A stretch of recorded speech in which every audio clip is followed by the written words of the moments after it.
संगमेश्वर तालुक्यातील नवनिर्मिती फाउंडेशन संचलित new vision English medium school आंबेड बुद्रुकच्या विद्यार्थ्यांनी वेगवेगळ्या वेशभूषा करत आषाढी एकादशी मोठ्या उत्साहात साजरी केली।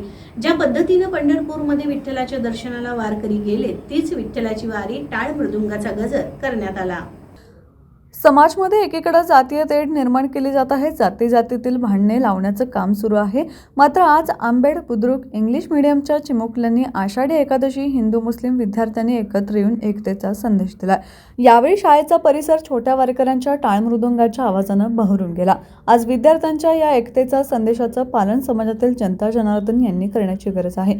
यावेळी संस्थेचे अध्यक्ष रमजान गोलंदाज, सचिव राजेश आंबेकर, सलाउद्दीन बोट, सलीम सय्यद मेहराज बोट, नरेश किंजले, मुख्याध्यापिका नाझिमा बांगी, उपमुख्याध्यापिका सुजेन अलजी, शिक्षक कौस्तुभ धनावडे, ऋषभ खंदारे, अकलिमा परदेशी, अदिशा पाठणकर, समीक्षा फेपडे, विदिशा कांबळे, कुदसिया मोडक तसंच विद्यार्थी उपस्थित होते।